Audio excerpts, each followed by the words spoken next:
Une femme formée, c'est une nation formée. C'est super important de renforcer davantage dès le bas âge la compétence chez ces dames.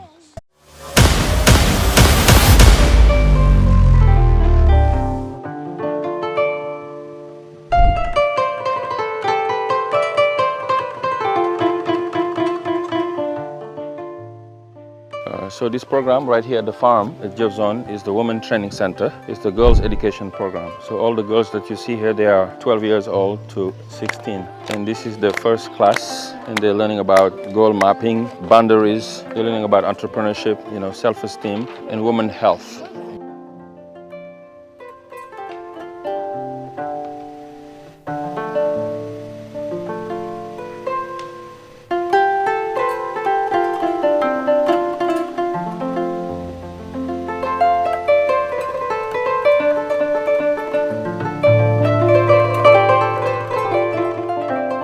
C'est un programme qui se repose sur 3 axes. Un axe éducation comme Educate, axe Empowerment et Lead.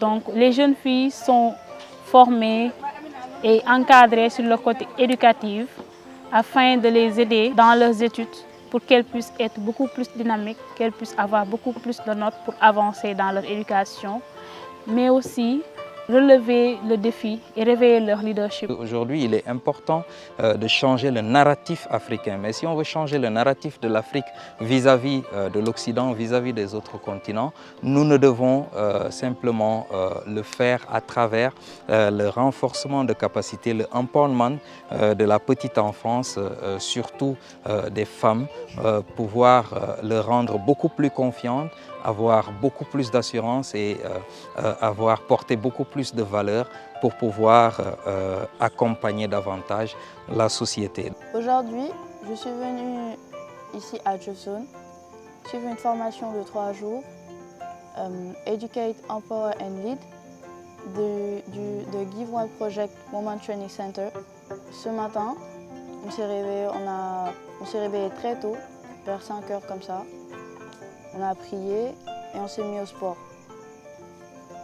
Ensuite, on est parti au champ. On a arrosé un peu les plantes là-bas et tout. Aussi, j'ai appris que, en fait, pour les arbres, il y avait une différence de l'eau que tu dois y mettre, en fait. Pour les grands arbres, c'est deux arrosoirs et les fleurs, une seulement, ça suffit. Je suis parent d'élèves et parents de bénéficiaires du programme L de Give One Women Training Center. Je voudrais témoigner par rapport à cette formation qu'a subie mes filles parce qu'elles ont bénéficié de la formation et j'ai vu en elles un potentiel que je n'avais pas vu auparavant. Je les ai vues parler en public alors qu'elles étaient des filles timides. On a pu parler librement, sans avoir peur. Si je mesurais ma confiance en moi avant de venir ici, de 1 à 5, je dirais avant de venir j'étais à 3. Mais après avoir discuté avec les autres, partagé, m'exprimer, parce que tout le monde écoute tout le monde, je suis remontée en fait jusqu'à, on peut dire 5. Ce que nous leur avons fait apprendre effectivement, c'est ce qu'on appelle le leadership émotionnel. Donc ça leur permet de découvrir leur identité émotionnelle.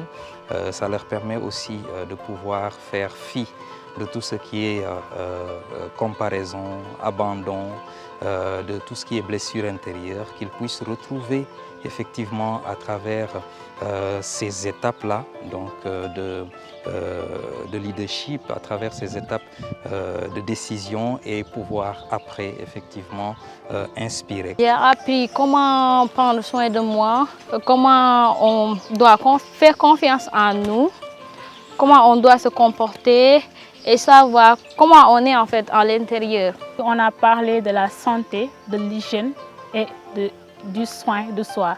Donc afin que les jeunes filles puissent comprendre leur corps, savoir que les changements de leur corps c'est naturel, ce n'est pas une barrière, elles ne doivent pas avoir peur ou bien même être complexées, mais par contre elles doivent être fières d'être enfin devenues des femmes. Parce qu'être une femme c'est une bénédiction, comme on le dit, la femme est le baromètre de la société, elle est le miroir où reflète l'air d'une société modèle. Mais quand tu viens ici, tu es obligé d'être social, partager, tout ça. C'est bien avec, comme tout à l'heure, le feu de camp. On a chanté, on a dansé, on a raconté des histoires. On a tous dit ce qu'on a ressenti pendant ce premier jour. Et c'était bien.